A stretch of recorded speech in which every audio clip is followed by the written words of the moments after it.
Ladies and gentlemen, when we think of countries that transformed themselves almost overnight, one nation stands out: Singapore, a tiny island with no natural resources, limited land, and surrounded by stronger neighbors. Yet today it is one of the richest nations in the world. How did this happen? The story of Singapore is a story of bold vision, discipline, and relentless determination. When you look at Singapore's success, the first thing you realize is that it didn't just happen.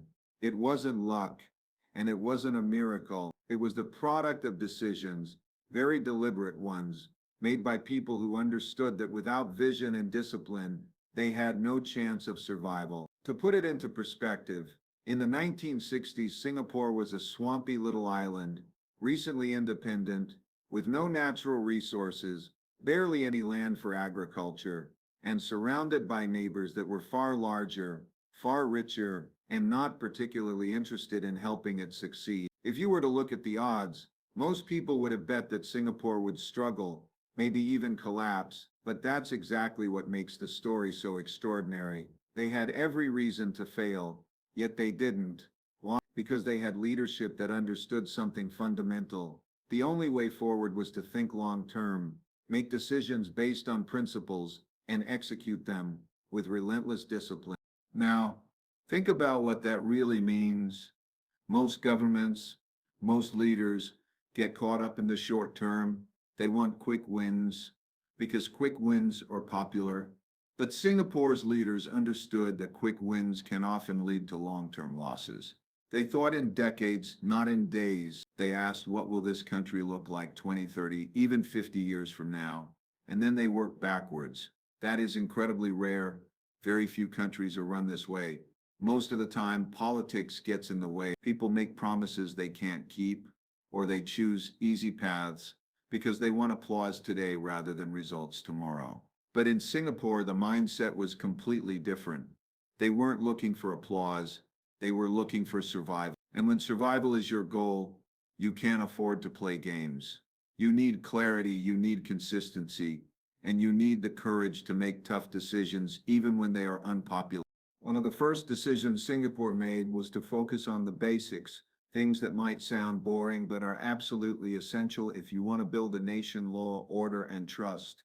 Without those things, you can't have stability, and without stability, nobody invests, nobody builds, nobody thinks about the future. The leadership there understood that if corruption was allowed to creep in, if laws weren't enforced fairly, if chaos was allowed to spread, Singapore would be finished before it even had a chance to begin. So they created a culture of discipline from the top down. They set high standards for themselves. They made sure institutions were clean, and they held people accountable. That foundation of trust became one of their greatest assets. Investors and businesses from around the world could look at Singapore and say, we know the rules here, we know the rules won't suddenly change tomorrow, and we know the system is fair. That kind of predictability is worth more than gold.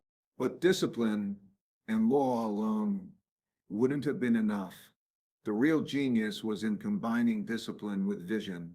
And here's the thing about vision: it's not about having some abstract dream. It's about being able to see reality for what it is, to understand the cause and effect patterns that shape the world, and then to design a path forward that takes those realities into account. Singapore's leadership looked around and said, we don't have oil, we don't have minerals, we don't have land. So what do we have?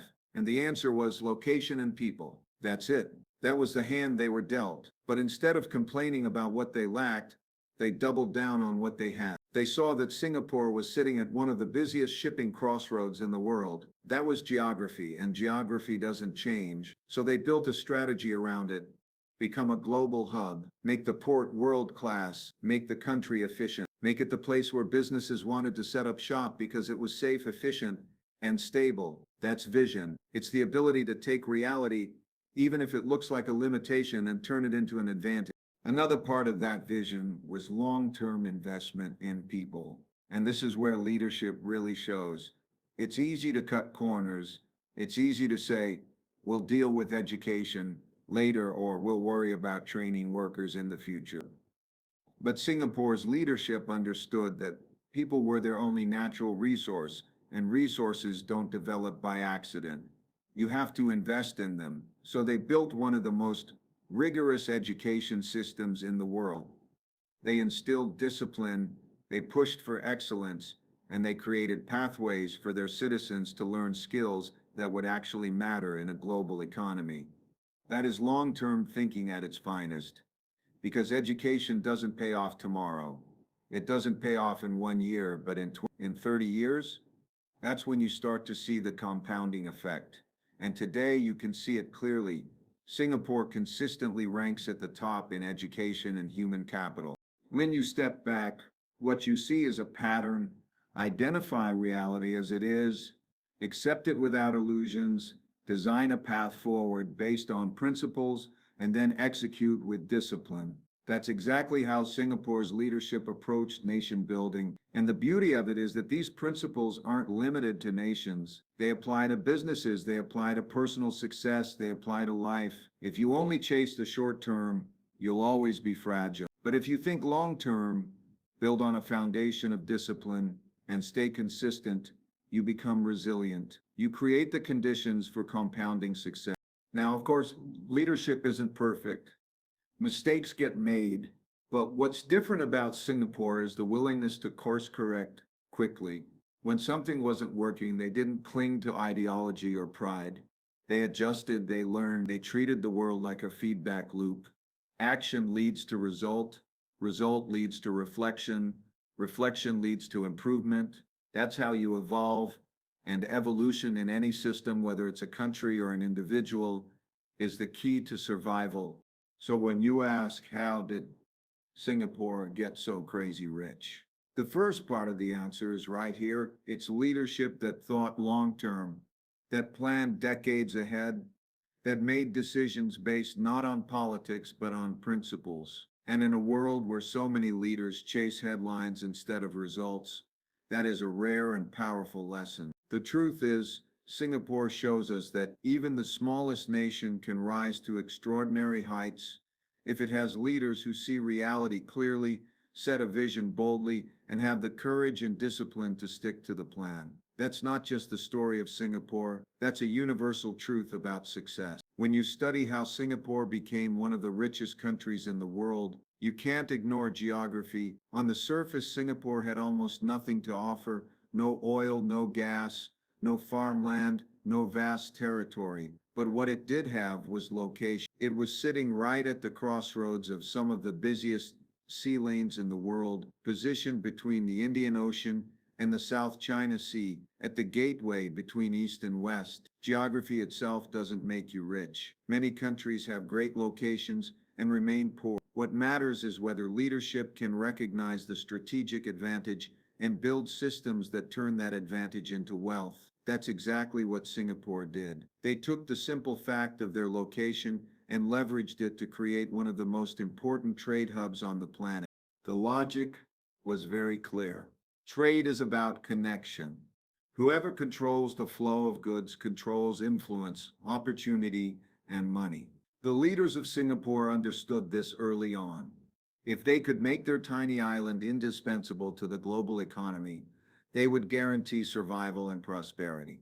Think about it. A small country that nobody needs is vulnerable, but a small country that everybody needs becomes powerful. This is an important principle to remember. Make yourself valuable to others so they can't ignore you. Singapore applied this at the national level. They started with the port. The vision was simple but bold. Build the most efficient, most reliable, most trusted port in the world. Ships traveling between Asia, the Middle East, and Europe would have no choice but to stop there.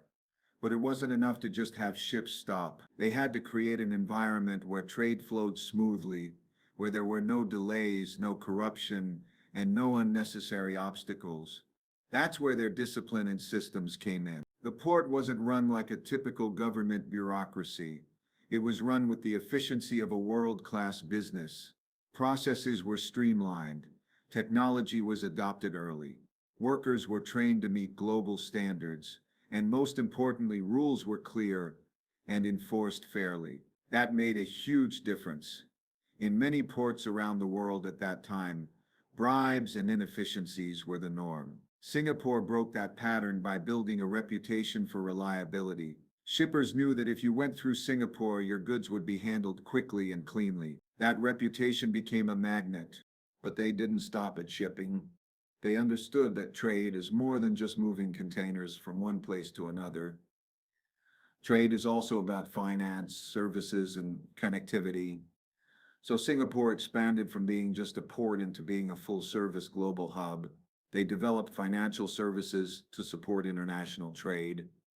They built an airport that mirrored the efficiency of the port, making Singapore not just a hub for goods, but also for people. Over time, they created a network effect.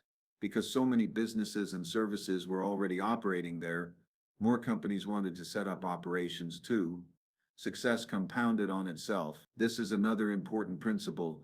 When you create a strong core, it attracts more activity, and that activity reinforces the strength of the core. Another smart move was neutrality.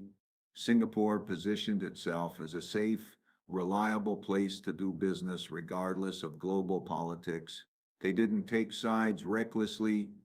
They kept relationships open with both East and West. That was critical. During times when tensions ran high between global powers, Singapore became a place where both sides still wanted to trade. By staying neutral but efficient, they made themselves indispensable. That's a lesson individuals and businesses can also take. Don't just align yourself with one group, make yourself valuable to all sides. So no matter who is in power or who is winning, you remain relevant. The results were powerful. By the 1970s and 1980s, Singapore was not just a small country with a busy port, it was one of the most important arteries of global trade. The flow of goods through Singapore exploded, and remember, trade isn't just about the movement of items. Every ship that comes in needs services, repairs, fuel, insurance, financing, and logistics. Every container that passes through requires systems of tracking, documentation, and coordination. Each of those things creates industries, and each industry creates jobs and wealth. That's how a small island without natural resources created a massive economy. They didn't pull wealth out of the ground, they pulled wealth out of connection. And here's where the long-term planning really stands out. Many countries with good locations stop at being convenient. Singapore didn't just want to be convenient, they wanted to be world class. They reinvested constantly in infrastructure. They built new port facilities before the old ones were even at capacity. They anticipated growth rather than reacting to it. They adopted containerization early, when many ports around the world were still stuck with outdated systems. They made sure roads, warehouses, and airports all linked seamlessly with the port, so goods could flow through the entire country with minimal friction. This foresight is critical. If they had waited until they were overcrowded or inefficient, they would have lost business to competitors. Instead, they stayed ahead of demand, which meant they never gave competitors a chance to catch up. Another thing worth noting is the way Singapore tied its identity to excellence. They didn't accept being average. They built a culture where efficiency, cleanliness, and reliability weren't just government slogans, they were expectations. That culture extended into the way the country managed itself. Traders and businesses around the world knew that if they chose Singapore, they wouldn't be slowed down by corruption, inefficiency, or unpredictability. That reputation compounded over time. It's a lot like trust in personal relationships or business. It takes years to build, but once you have it, it becomes one of your most valuable assets. Singapore turned trust into a national currency. When you think about the big picture, what they achieved is actually a blueprint for success anywhere. They took one strength, geography, and they built systems, infrastructure, and culture around it. They didn't complain about what they didn't have. They didn't waste time wishing they had oil or farmland. They asked, what do we have? And how can we make it world class? That mindset made all the difference. Because here's a principle I've seen play out again and again. Success isn't about having everything. It's about taking the little you have and making it so good that people can't ignore it. So how did Singapore become crazy rich? By making itself the hub through which the world passes. They created a choke point, not in the sense of restricting trade, but in the sense of being the place trade can't avoid. They made themselves essential to the global system. And once you become essential, you're not just surviving, you're thriving. That's why today, even though Singapore is tiny, it has influence that far outweighs its size. Because when you control flow of goods, of capital, of talent, you create leverage, and leverage creates wealth. When you strip away all the noise about why nations succeed or fail, it often comes down to one thing: people, not land, not resources, not luck, but the quality of the people, their skills, their values, their capacity to adapt to a changing world. That's why Singapore, from the very beginning, treated education and human capital as the most important investment it could ever make. Remember, this is a country with no natural resources. They couldn't depend on oil wells, farmland, or massive rivers to fuel their growth. The only resource they had was their citizens. That's it. And the leaders understood a very simple principle. If your people are weak, unskilled, or undisciplined, your country will be weak no matter how good your location is. But if your people are highly skilled, disciplined, and motivated, your country can punch far above its weight. That was the mindset Singapore embraced. Now, when you think about education, most people think about schools, textbooks, and exams. And yes, those are part of it. But the deeper idea is about shaping mindsets and capabilities.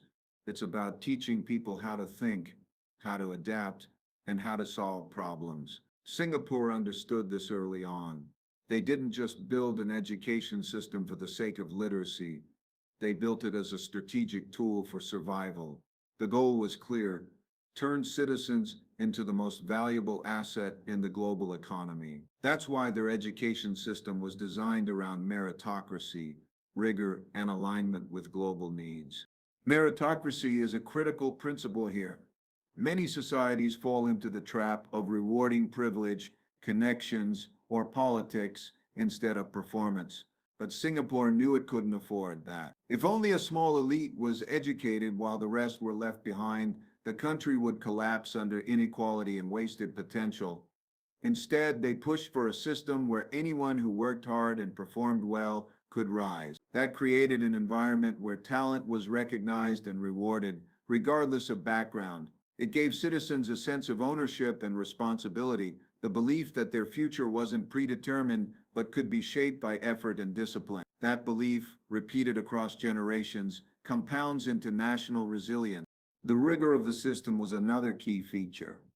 Singapore didn't shy away from high standards. They expected excellence and they enforced it. Some critics have said the system was too strict or too stressful, but the truth is, high expectations produce high outcomes. By pushing students to achieve global levels of competence in science, math, and language, they created a workforce that was competitive not just locally but internationally. Think about the logic. If your citizens can compete with the best in the world, then global companies will want to set up in your country. That attracts investment, jobs, and innovation. In other words, education wasn't just about preparing people for local jobs. It was about making Singapore itself attractive as a hub for global opportunities. But they also had the wisdom to adapt. They realized that education couldn't be static. The world was changing fast. New technologies, new industries, new skills were emerging. So the system had to evolve too. Singapore introduced continuous learning and retraining programs long before other countries even thought about them. The idea was that education didn't end when you graduated. If the global economy shifted, workers needed to shift with it. That flexibility became one of Singapore's strengths.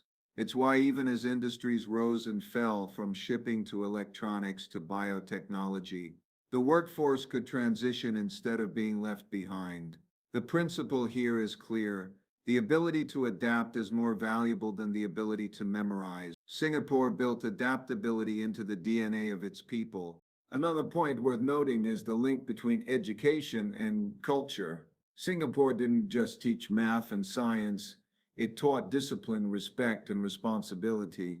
These cultural traits matter enormously in the real world.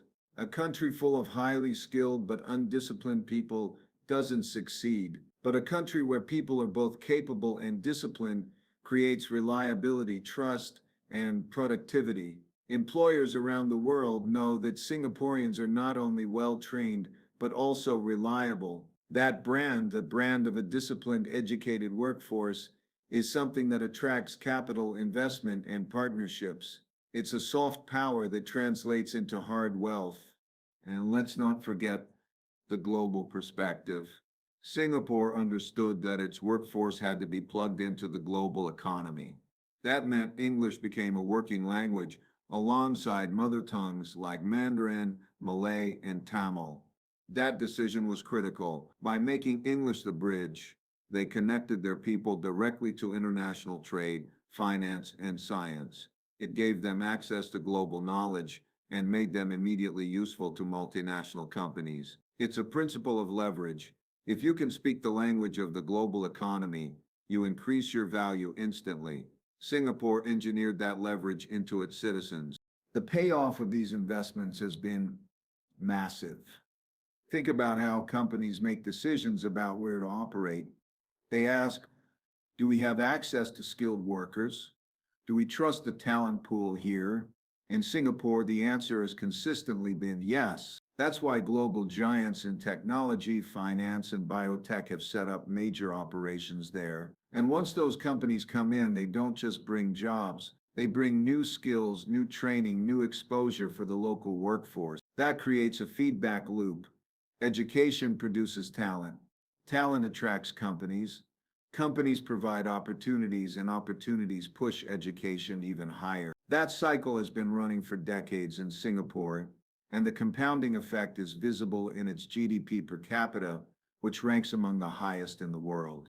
What's also fascinating is the way Singapore linked education with national identity. The message was clear.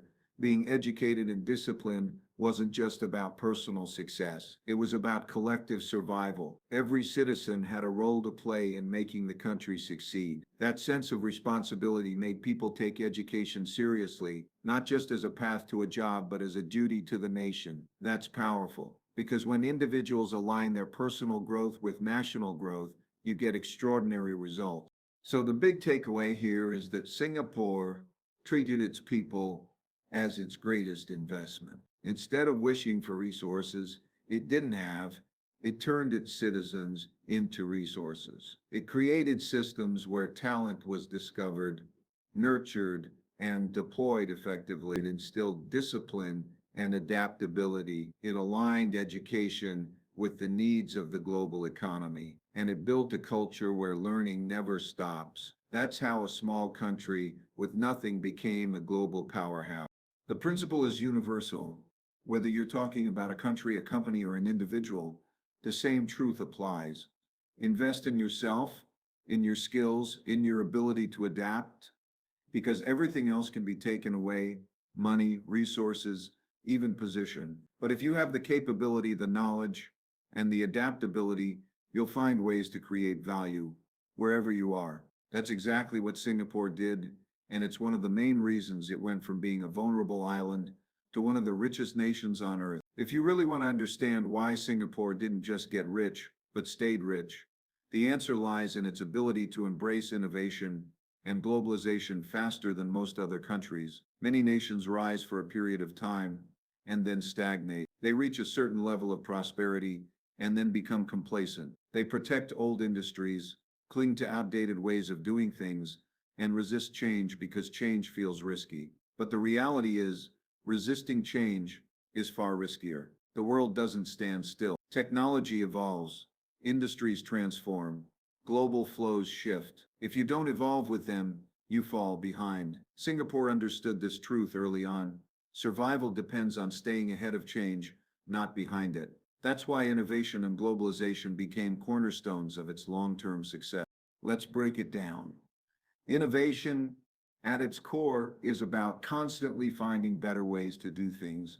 It's about improving efficiency, discovering new industries, and creating more value with fewer resources. For a country with no natural resources, innovation was the only way forward. You can't rely on extracting wealth from the ground if you don't have anything in the ground. So instead, Singapore built an economy based on extracting value from ideas, systems, and technology. They created policies that encouraged research and development. They invested in science and tension parks, and they made partnerships with universities and global corporations. They didn't see innovation as a buzzword. They saw it as a survival strategy. At the same time, they were remarkably open to globalization, and that was a bold choice. Remember, globalization isn't always easy. It brings competition, it brings foreign influence, and it requires a country to expose itself to external shocks. Many countries, when faced with globalization, choose protectionism instead. They put up walls to shield themselves from foreign competition, thinking that this will keep their industries safe. But protectionism usually creates inefficiency, corruption, and stagnation. Singapore did the opposite. They opened their doors. They welcomed foreign companies, foreign talent, and foreign investment. They made it easy for global firms to operate there, while also ensuring that local workers benefited from the exposure. The principle was simple. If the world is growing, plug yourself into that growth. Don't hide from it. Harness it. What makes Singapore stand out is how it balanced openness with discipline. Globalization doesn't mean letting anyone do anything without rules. It means creating a system where global players want to participate because the environment is trustworthy and efficient. That's exactly what Singapore did. They built one of the strongest legal and regulatory frameworks in the world, so companies knew their investments would be protected. At the same time, they created tax and trade policies that made it attractive to set up shop there. This combination, openness plus discipline, turned Singapore into a magnet for global business. Another dimension is how they continuously reinvented their economy. Think about it. In the early years, Singapore relied heavily on trade and low-cost manufacturing. That made sense at the time, but as wages rose and global competition intensified, they didn't cling to cheap labor industries. They moved up the value chain. They embraced electronics, pharmaceuticals, and eventually high-tech industries. Then they moved further into finance, biotechnology, and digital services.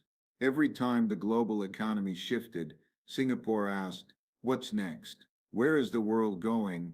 And how do we position ourselves to be indispensable in that future? That constant reinvention is a hallmark of a country that embraces innovation rather than fearing it. And you can see the results in their infrastructure. Look at Changi Airport. It isn't just an airport, it's a statement about being world class, about anticipating what travelers and businesses will need in the future. Look at their investments in smart cities, digital networks, and green technology. These aren't just vanity projects. They are deliberate moves to stay ahead of global trends. Because here's the principle: if you wait until the world changes to adapt, it's already too late. You have to anticipate the change, invest before others, and position yourself to lead rather than follow. Singapore mastered that approach. Another thing worth mentioning is talent. Innovation doesn't happen in a vacuum. It comes from people, creative, skill-driven people.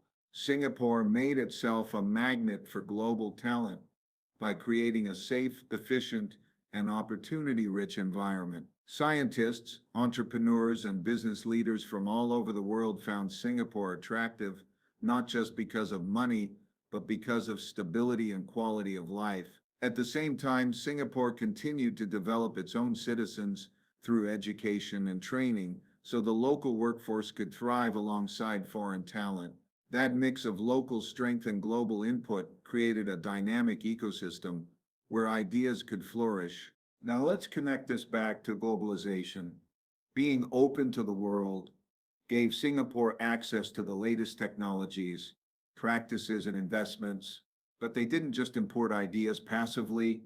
They absorbed them, improved on them, and sometimes even set new global standards. For example, in the financial sector, Singapore didn't just try to copy London or New York. They built a financial hub that combined global best practices with unique innovations in regulation and technology. The result, a financial system that is trusted worldwide and resilient to shocks. That's the payoff of combining globalization with innovation.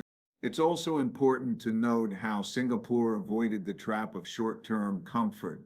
Many governments resist globalization and innovation because they cause disruption in the short term. Jobs disappear in old industries, workers have to be retrained, and there's social discomfort. But the leaders of Singapore understood that avoiding disruption now creates bigger pain later. Instead of avoiding it, they managed it. They built retraining programs, social support systems, and long term strategies so that workers could transition into new industries. By doing this, they turned disruption into evolution. That's a principle worth remembering for any system, whether it's a company, a country, or even your personal life. You can't avoid change. You can only manage it intelligently. All of this ties back to why Singapore didn't just get rich, but stayed rich. It's one thing to climb from poverty to middle income by using low cost labor and trade. Many countries have done that. But staying rich, staying at the top, requires a very different mindset. It requires constant reinvention, constant openness to new opportunities, and constant willingness to let go of old successes in order to make room for new ones. Singapore embraced that mindset fully.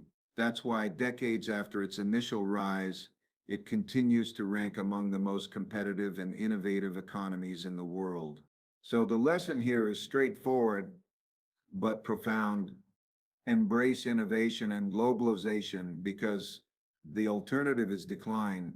The world doesn't slow down for anyone. You either ride the wave or get crushed by it. Singapore chose to ride the wave, not recklessly, but strategically, with discipline and foresight. And by doing so, it turned vulnerability into strength and scarcity into abundance. That's how a tiny island with no natural resources became not just rich, but sustainably rich.